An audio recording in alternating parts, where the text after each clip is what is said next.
esse item dividido numa primeira lista, que são os programas, e numa segunda lista, que são os recursos do Windows, aqueles nativos que vêm junto com o Windows. Outro item que nós temos dentro do painel de controle, dentro da categoria programas, é o que nós chamamos de programas padrão. Esse item permite o usuário definir qual é o programa padrão para uma determinada tarefa ou atividade do sistema. E ainda permite ao usuário definir qual é o programa padrão para cada tipo de arquivo. Exemplo, deixa eu demonstrar na prática para vocês, acompanha comigo. Vamos fazer uma ideia de que eu cliquei no item programas padrão, como vocês estão enxergando aqui na prática, certo?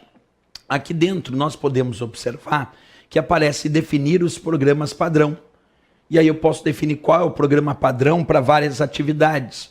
Por exemplo, definir qual é o programa padrão para navegação, se é o Internet Explorer, se é o Google Chrome, se é o Mozilla Firefox. Qual é o programa padrão para e-mail, qual é o programa padrão para uma determinada tarefa como edição de texto, qual é o programa padrão para planilha de cálculo. Por isso diz definir os programas padrão, é definir qual o programa padrão para cada tarefa ou atividade do sistema. Mas também tem um ponto aqui que eu chamo a atenção, que diz associar um tipo de arquivo ou protocolo a um programa. O que significa isso? Eu posso pegar, por exemplo, o arquivo .docx, DOCX, que a princípio tem como seu programa padrão o Word, e eu posso fazer com que esse arquivo .docx tenha agora como seu programa padrão o LibreOffice Writer. Senhor, mas é possível isso?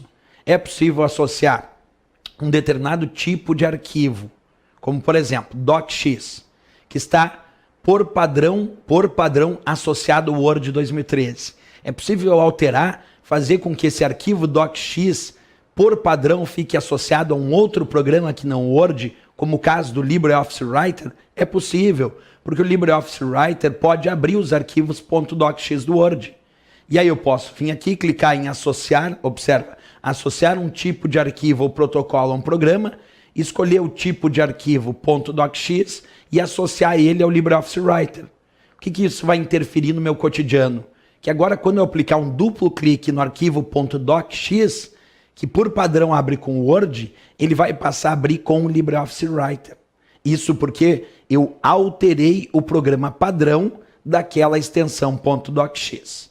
Por isso eu uso esse item chamado programas padrão, certo? Bem interessante aí. Aqui embaixo ainda fala sobre a possibilidade de alterar configurações de reprodução automática. Quer dizer, definir qual vai ser o programa padrão para reproduzir automaticamente uma mídia, como por exemplo, se a gente tentar imaginar, uma unidade de CD, uma unidade de DVD. Isso também é possível definir aí em programas padrão.